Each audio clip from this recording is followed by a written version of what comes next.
реконструкцията на път от село Разловци, село Драготливище, като реконструкцията на спомен дом все регионални проекти. Значи не са в ингеренции на общината.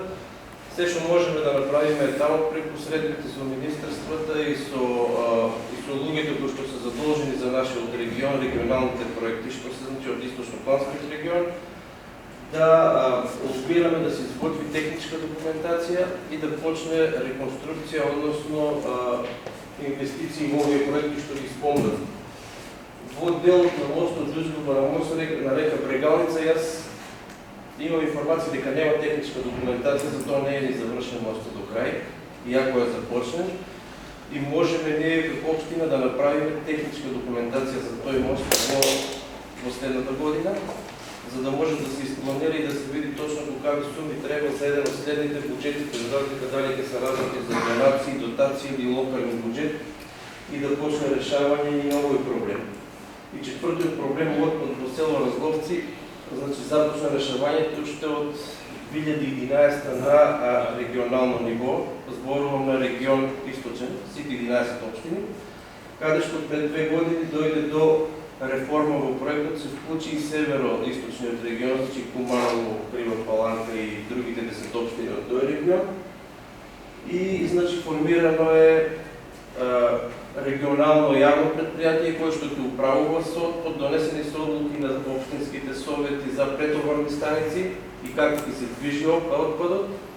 Донесена е локација за каде ќе се обработува отпадот, значи, и во фаза на тендерска поставка од страна на Европска унија, тендерирање за набавка на контейнери и возила за сите население. Пред тоа, предходните години следеше еден процес каде што беа луѓе на лице место од Европска унија, по-конкретно од Словенија и од Холандија експерти, каде го пресметува и го мереа отпадот, каде ги гледа локалните патишта, какви возила може да се движат и кои количини треба да се дистрибуираат до тие претоварни станици.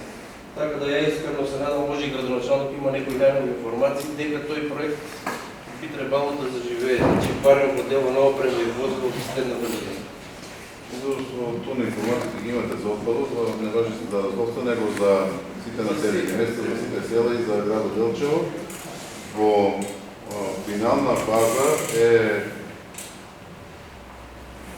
како да кажа, регистрацијата на предпријатието во Централен регистар. Тоа е предпријатие кое што, јавно предпријатие кое што ќе го регулира отпадот од североисточниот и источниот регион и ќе биде во Свети Николе, како една фабрика таму и дел ќе се произведува најголем дел газ и помал дел електрична енергија од ѓубрето. Во тек е тендерската поставка за набавка на возила, кои што треба сите општини да добиеме одреден број на возила. И имаше некои проблеми со набавката со тендерската поставка за набавка на контейнери, која повторно ќе се објави и сите општини исто така ќе добиеме контейнери. Претоварните станици требаше првично пред неколку години да биде Делчево, тука меѓутоа са времена претоварна станица.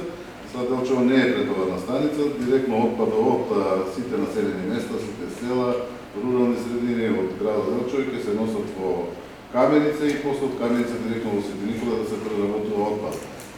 Проектот рекол дека е во завршна фаза, јас мислам дека 2020 година ќе почне да се гради фабриката во Свети Николе, а во тој временски период од тие, не знам, 3, 4, 5 месеци ќе добиеме камионите и контейнери ќе поставиме и во градот Делчево и во сите населени места.